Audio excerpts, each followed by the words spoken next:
Hello guys, welcome back to my channel. তোমরা সবাই কেমন আছো? আশা করছি সবাই খুব ভালো আছো, আমিও ভীষণ ভালো আছি। তো চলো আজকের ব্লগটা এখান থেকেই শুরু করা যাক। জায়গাটা দেখে তোমরা অনেকেই বুঝতে পেরে গেছো, লোকেশনটা হলো পার্ক স্ট্রিট। তো চলো চলে যাওয়া যাক পার্ক স্ট্রিটের ন্যাচারালসে।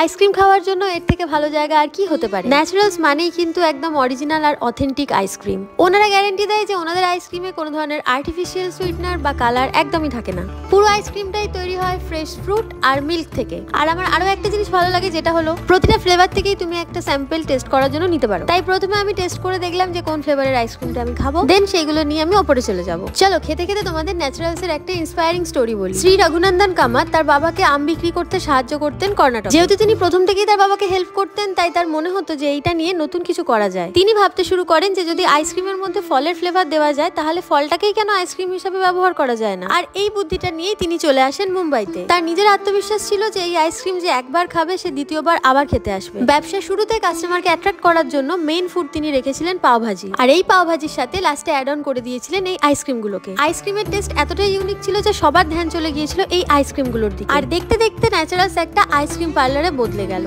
তো তোমরা দেখলে তো, একটা ছোট্ট টিপস আর একটা ছোট্ট আইডিয়া মানুষের জীবনে কত বড় পরিবর্তন আনতে পারে। ন্যাচারালসের সব আইসক্রিমগুলোর মধ্যে আমার যেটা সব থেকে প্রিয় সেটা হচ্ছে টেন্ডার কোকোনাট। এমনিতে আমি ব্ল্যাক কারেন্ট খেতে খুব বেশি পছন্দ করি, কিন্তু পার্সোনালি যদি ন্যাচারালসের কথা বলেন তাহলে আমার টেন্ডার কোকোনাটটা প্রিয়। তোমরা কমেন্টে জানাও যে তোমাদের কোন ফ্লেভারটা ভালো লাগে ন্যাচারালস থেকে খেতে। আর ন্যাচারালসের এই ইন্সপায়ারিং স্টোরিটা তোমাদের কেমন লেগেছে? পার্ক স্ট্রিটে এতগুলো আইসক্রিম পার্লারের মধ্যেও কিন্তু ন্যাচারালস খুব ভালোই ব্যবসা করছে। তো চলো আজকের জন্য টাটা, দেখা হচ্ছে তোমাদের সাথে আবার নেক্সট ভিডিওতে। ততদিনের জন্য সবাই সুস্থ থেকো, ভালো থেকো।